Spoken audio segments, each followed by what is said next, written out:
Praise the Lord. இயேசுவின் ரத்தம் ஜெயம். தினமும் இயேசு நிகழ்ச்சிக்கு உங்களை கர்த்தராகிய இயேசு கிறிஸ்துவின் நாமத்தில் வரவேற்கிறேன். செய்தியின் தலைப்பு, உங்களது நோ என்றும் நோவாகவே இருக்கட்டும், அப்பொழுது பரலோகம் எஸ் என்று உங்களை அங்கீகரிக்கும். ஆதார வசனம் கலாத்தியர் 1:24. என்னை பற்றி தேவனை மகிமைப்படுத்தினார்கள், நற்சாட்சி பெற்றவர்களே. இந்த வசனம் பவுலுடைய செயல், பேச்சு, நம்பிக்கை, தைரியம் இவைகளை பார்த்து மக்கள் தேவனை மகிமைப்படுத்தினார். கலாத்தியர் 1:23 சொல்லுகிறது, முன்னே நம்மை துன்பப்படுத்தினவனே தான் அழிக்க தேடின விசுவாசத்தை இப்பொழுது பிரசங்கிக்கிறான் என்பதை மாத்திரம் அவர்கள் கேள்விப்பட்டிருந்து தேவனை மகிமைப்படுத்தினார்கள். பவுலுடைய மனமாற்றம். முன்பு இயேசுவை தங்கள் சொந்த இரட்சகராக ஏற்றுக்கொண்டவர்களை துன்புறுத்தினான், சிறையில் போட காரணமாகியிருந்தான். ஸ்தேவான் கொலைக்கு பவுல் உடந்தையாக இருந்தான். இப்போது அழித்தவன் அந்த விசுவாசத்தை ஊன்ற கட்ட பிரசங்கிக்கிறான் என்று கேள்விப்பட்டதும் மக்கள் தேவனை மகிமைப்படுத்தினார்கள். அவனை மகிமைப்படுத்தவில்லை, தேவனை மகிமைப்படுத்தின மாற்றம் கொண்டு வந்த தேவனை, இப்படிப்பட்ட மாற்றத்தை கொடுத்த தேவனை துதித்தார்கள்.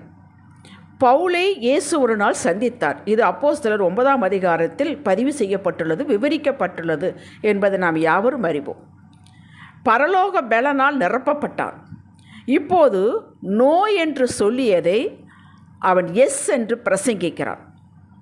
மக்களே, நம்முடைய பணம், செல்வாக்கு, அந்தஸ்து, அதிகாரம் இவைகளை பார்த்து மக்கள் தேவனை மகிமைப்படுத்த மாட்டார்கள். நம்முடைய உள்ளான மனிதனுடைய மாற்றம், முன்பு மனித சுய பலத்தால் செய்து வந்த காரியங்கள் மற்றவர்களை வேதனைப்படுத்தியது. இப்போது சாந்தம், நீண்ட பொறுமை, ஏற்றுக்கொள்ளும் தன்மை, சுற்றி இருப்பவர்களுக்கு சமாதானம், ஆறுதல் ஏற்படும் இம்பேக்டை கொடுக்கும்போது மக்கள் உடனே தேவனை மகிமைப்படுத்துகிறார்கள்.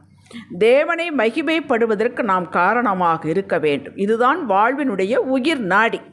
தேவ நாமம் தூஷிக்கப்படுவதற்கு நாம் காரணமாக இருக்கக்கூடாது. இவர்களெல்லாம் கிறிஸ்தவர்களா என்று ஒரு நாள் நம்மை பார்த்து அவர்கள் சொல்லிவிடக்கூடாது. மொத்த கிறிஸ்தவத்தையும் கேவலமாக பேசிவிடக்கூடாது.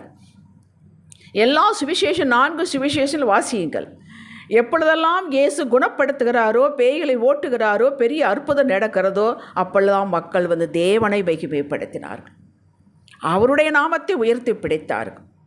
அவருடைய நாமம் நம்மால், நம் மூலமாக உயர்த்தப்பட வேண்டும், மகிமைப்பட வேண்டும் என்பதற்கு எல்லோருக்கும் ஆசைதான், விருப்பம்தான். இதற்கு நம்ம சொந்த பலன் போதாது. நாம் மனிதர்களே, பரலோக பலன் வேண்டும். சகரியா 4:6 சொல்லப்பட்டது போல நம் பலன் ஒன்றுமில்லை, பராக்கிரமம் ஒன்றுமில்லை, தேவனுடைய ஆவியினாலேயே ஆகும். கேட்டீர்களா? இயேசு சொன்னார், என்னை இல்லாமல் உங்களால் ஒன்றும் செய்யக்கூடாது. யோவான் 15:5. அவர் செடி, நாம் கொடிகள். கொடிகள் தனித்து நின்று பலன் கொடுக்க முடியாது. செடியோடு இணைந்திருக்கும் வரை, அவருடைய வேருக்கு சாருக்கு பங்காளிகளாக நாம் இருக்கும் வரை அதிக பலனை கொடுப்போம். பார்க்கிறவர்கள் செடியை பாராட்டுவார்கள். மிகுந்த கனி ஒரு செடியில் இருக்கிறது என்றால் அதை கொடியை பாராட்ட மாட்டார். அந்த கொடி பாரு எவ்வளோ செடி பழம் கொடுத்துருக்கு. செடியை பாராட்டுவார்கள், மரத்தை பாராட்டுவார்கள், மகிழ்வடைவார்கள். பரலோக பலன் நம்மில் கிரியை செய்யும் போது நம்மால் எல்லாம் செய்யக்கூடும். இதை மனதில் வையுங்கள். இம்பாசிபிள் திங்ஸ் எல்லாம் நமக்கு பாசிபிள் திங்ஸாக மாறும். ஆவியாவுடைய பலனில் நடக்கப் போகிறேன், செய்ய போகிறேன். அவர் ஞானம் தருவார், அவர் பலன் தருவார், அவர் ஆலோசனை தருவார். நான் நடக்க வேண்டிய பாதையை பார்த்து கொண்டிருக்கிறார், நான் அவரிடம் கேட்பேன் என்ற திண்ணக்கம் இருந்தால் உங்களால் எல்லாம் கூடும். இதைத்தான் பிலிப்பியர் 4:10 பவுல் எழுதி வைத்தார். என்னை பலப்படுத்துகிற கிறிஸ்துவினால் எல்லாவற்றையும் செய்ய எனக்கு பலன் உண்டு. இந்த பரலோக பலன் கொஞ்ச காலம் நம்மை நிரப்பி பின் வெற்றி போகிறது இல்லை. இது வற்றாத ஜீவ ஊற்று. நீங்கள் இந்த பூமியில் இருக்கும் வரை ஜீவிய காலமெல்லாம் இதை அனுபவிக்கலாம். நாம் அவரிலும் அவரது வார்த்தை நமக்குள்ளும் வேரூன்றி நிற்கும் வரை இந்த பரலோக பலன், ஆவியின் பலன் நம்மை நிரப்பி செயல்படுகிறது. ஆனால் அவர் நம்மை நிரப்புகிறார், செயல்படுகிறது என்னவோ நாம் தான். கர்த்தர் நம்மை ரோபோட்டுகளாக படைக்கவில்லை, சுயத்தை வைத்து மதிப்பு கொடுத்து நடத்துகிறார். நம்மோடு அவர் போராடுவதே இல்லை. போடு, கீழே போடு, செய்யாத, மிரட்டுகிறது இல்லை. பெரம்பை வைத்து கொண்டு மிரட்டுகிறது இல்லை. சத்தியத்தை சொல்லியிருக்கிறார். ஆவியானவர் உள்ளே இருக்கிறார், அவரும் கொடுத்து கொண்டு இருக்கிறார். இதற்கு கீழ்ப்படிந்து நடக்க நமக்கு பலன் வேண்டும், அதற்கு கிருபை வேண்டும். வாருங்கள் எல்லோரும் என் பின்னால் என்று இயேசு சொல்லவில்லை. விருப்பம் இருந்தால், விரும்பினால் வாருங்கள் என்றார். சரி, இருக்கட்டும். இந்த பலன் நம்மை நிரப்பி இருக்கும்போது ஒரு காரியம் முதலில் நாம் செய்ய வேண்டும். இதுவரை செய்ததை நிறுத்தி யோசிக்க வேண்டும். ஆண்டவருக்கு பிரியமில்லாத வழியில் இதுவரை நடந்திருந்தால், பேசியிருந்தால், செய்து இருந்தால் இந்த இடத்தை நிறுத்தி இனி அதற்கு நோ என்று சொல்லி முற்றுப்புள்ளி வைக்க வேண்டும். இதை நாம் தான் செய்ய வேண்டும். வேண்டாதவைகளை ஏற்றுக்கொள்ளாமல் இருக்க இந்த பலனை பயன்படுத்த வேண்டும்.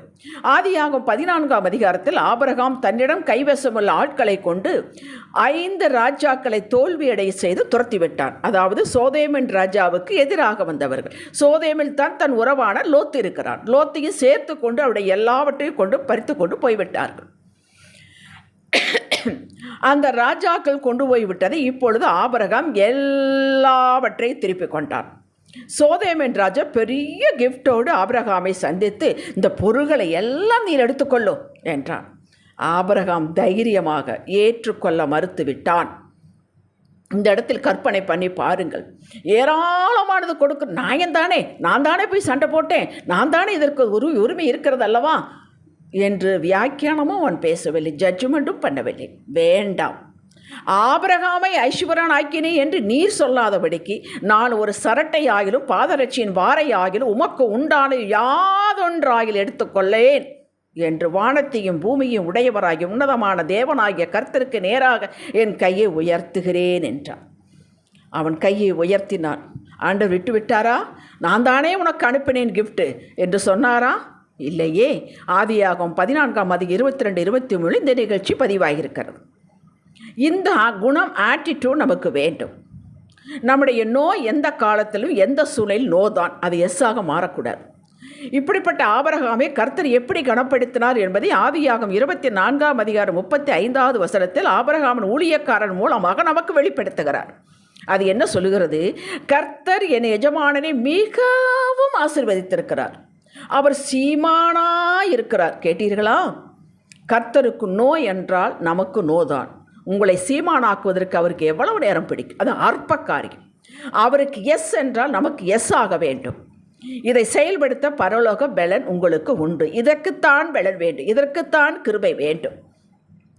செல்போன் பார்க்க மாட்டேன், தேவையில்லாத நோண்ட மாட்டேன் என்று நோ சொல்லி இருந்தால் நோதான். அதென்ன, அது மட்டும் பார்த்துப்போம், இது மட்டும் என்ன ஆச்சுன்னு பார்ப்போம். பார்த்து என்ன பண்ண போகிறீங்க? ஒன்றும் பண்ணுவதில்லை. டிவி பார்ப்பது, மற்ற காரியங்கள் செய்வது அவசியம் என்றால் செய்யலாம், அவசியமானதைத்தான் செய்ய வேண்டும். அதற்கு நோ என்று சொல்லி பழக வேண்டும். நல்ல நட்பு தான், நல்ல நண்பர், நல்ல குணம், இவரோடு சேர்ந்து போய் இந்த கெட்ட பழக்கத்தை நான் பழகினேன். இன்று மறுபடியும் கூப்பிடுவார், நோ பிரதர். உங்கள் உள்ளே மனசு நோ சொல்ல வேண்டும், வாயு நோ சொல்ல வேண்டும். மனசு எஸ் என்று, வாயு நோ என்று சொல்லக்கூடாது. 2 பக்கம் நோனா நோ தான். அப்படி எல்லா காரியங்களிலும் நீங்களாகவே காலையிலிருந்து எடுத்துக்கொண்டு பாருங்கள். எது நம்மளை வீழ்த்தியது, எது நம்மளை சோம்பேறியாக்கியது, எது நம்மளை வேதனைப்படுத்தியது, குடும்பத்தை வேதனைப்படுத்தியது, அதற்கெல்லாம் நோ என்று சொல்லுங்கள். ஹல்லேலூயா. சவுல் ராஜா நோ என்று சொல்லி செயல்படுத்த வேண்டிய இடத்தில் தோற்றுவிட்டான், ராஜ்யபாரம் இழந்தான். கேட்டீர்களா? அவனு ராஜாவாக இருந்தான், ராஜ்யபாரம் இழந்தான். நமக்கு ராஜாவில்லை, நமக்கு ராஜ்யமும் இல்லை. நாம் எதை இழக்க போரிட கணக்கு போடாதீர்கள். நமக்கு கொடுத்த சமாதானம், சந்தோஷம், இது எல்லாம் ராஜ்யாக்கள், ராஜ்யம் இழந்து விடுவோம், குடும்பத்தை இழந்து விடுவோம். நோ சொல்வதற்கும் எஸ் சொல்வதற்கும் சற்று கடினம்தான். ஆனால் நாம் இதை பொறுப்பெடுத்து கொள்ளும் போது யாருக்கும் கிடைக்காத கனம் மகிமையை கொடுத்து இவன் என்னுடைய நேசகுமாரன் குமாரத்தி என்று உலகிற்கு காட்டாமல் விடவே மாட்டார் கர்த்தர். ஹல்லேலூயா. ரூத் நோ என்று சொல்லிவிட்டு வந்தால், சொந்த ஊர் வேண்டாம், குடும்பம் வேண்டாம், உறவுகள் வேண்டாம், இந்த தேவன் வேண்டும், எஸ், இந்த தேவனுடைய மக்கள் வேண்டும், இவருடைய முறைகள் எனக்கு வேண்டும், எஸ் என்று வந்தால், இவளுக்கு வேணும், அப்படித்தான் போனால, அப்படி நடந்துதான் எப்பேற்பட்ட உயர்வு அவளுக்கு கிடைத்தது. நோ என்று சொல்லி வந்தவளுக்கு, தேவனை எஸ் என்று பிடித்து கொண்டு வந்தவளுக்கு. தாவீது அபிஷேக பண்ணவனை தொடக்கூடாது, இது பிரமாணம், நான் தொடவே மாட்டேன் என்று இறுதி வரை இருந்தான். ராஜ்ய பாரம் அவளை தேடி வந்ததுங்க. மக்களை விளக்கரையும் செலுத்த வேண்டும். தானியேல் புஸ்தகத்தில் 1 - 4 அதிகாரம் வரை வாய்த்து பாருங்கள். தானியேல் நோய் என்று ராஜா சாப்பாடுங்க, அருமையான சாப்பாடு கொண்டு போயிருக்கிறாங்க, அடிமையிலாக கொண்டு போயிருக்காங்க வெளிநாட்டில். வேண்டான்ட்டானே, நோ, அது தீட்டுப்பட்டு இருக்கும். ஆண்டவர் பொழைக்க தெரியாதவனே, எப்பேற்பட்ட சாப்பாடு அரண்மனையில் கொண்டாந்து உன்னை வச்சிருக்கிறேன் அப்படி சொன்னாரா? அவனுக்கு ஞானம் கொடுத்தார். ஞானம் கொடுத்தார். சாத்ராக், மேசாக், ஆபேத்நேகோ ராஜாவை பார்த்து சொன்னார்கள், உம்முடைய தேவர்களை ஆராதிக்க மாட்டோம், நீர் நிறுத்தின பொற்சிலையை நாங்கள் பணிந்து கொள்ள மாட்டோம், இது ராஜாவுக்கு தெரிந்திருக்க கடவுது என்றார்கள். என்ன தைரியம்! பனிஷ்மெண்ட் வந்தது. 7 மடங்கு போட்டார்கள், ஏற்றுக்கொண்டார்கள். நோ, கடைசி வரை நோ, அவ்வளவுதான். அந்த அக்கினி சூளைக்குள் இருந்து என்னோட ராஜா வெளியே கொண்டு வந்தார். பின் உயர்வு கிடைத்தது. உயர்வு நம்ம நாட்டில் எல்லாம், சொந்த நாட்டில், வெளிநாட்டில். ஹல்லேலூயா! அப்படி ஒவ்வொன்றா நீங்கள் எடுத்து பாருங்கள். யோசேப்பு வாலிப பையனுங்க, வெளிநாட்டில் இருக்கிற யாருமே பார்க்கல, நோ என்று சொல்லிவிட்டு வெளியே வந்தான். அவனுக்கு கிடைத்தது சிறை. இருக்கட்டுமே, அங்கே தானே அவனுக்கு ஒரு பெரிய வெளிப்பாடு கிடைச்சது. அங்கே தானே அவனுக்கு ஒரு பரலோக திறப்பு உண்டானது. எங்கெல்லாம் நோ சொல்ல வேண்டிய இடத்தில் நீங்கள் நோ சொல்லுகிறீர்களோ, ஆண்டவருக்கு இது நோ என்றால் எனக்கு நோ என்று சொல்லுகிறீர்களோ, பரலோகம் உங்களுக்கு பேக்கப்பில் இருக்கும். கர்த்தருக்கு எஸ் என்றது உங்களுக்கு முடியாக இருந்தாலும் பலத்தையெல்லாம் ஒன்று திரட்டி எஸ் என்று நில்லுங்கள். பரலோகம் உங்களுக்கு கதவை திறந்து விட்டது. நீங்கள் செய்து பாருங்கள், சேலஞ்சாக சொல்லுகிறேன். ஹல்லேலூயா! ஜெபிக்கலாம். தகப்பனே, உம்முடைய வழியிலே நடக்க வழியை காட்டும் போதியும் பலன் தாரும். இறுதி வரை உங்கள் நாமம் உயர்த்தப்பட வேண்டும், மகிமைப்பட வேண்டும். என் மூலமாக, எங்கள் குடும்பத்தின் மூலமாக, சபையின் மூலமாக விரும்புகிறோம். பரலோக பலன் எங்களை நிரப்பட்டு சுவாமி. எங்கள் பலன் ஒன்றுமில்லை. வைராக்கியமாகும் போது பாதையில் நடக்க பலன் தாரும். எங்களுடைய நோவாகவே இருக்க வேண்டும், எங்கள் எஸ் ஆகவே இருக்க வேண்டும். இயேசுவின் நாமத்தில் பிதாவே, இன்றைய சிந்தனைக்கு என்னுடைய நோ எல்லா சூழ்நிலையும் எப்போது நோதான். இதை செய்ய தேவ பலன் எனக்கு உண்டு. ஆமேன். ஹல்லேலூயா!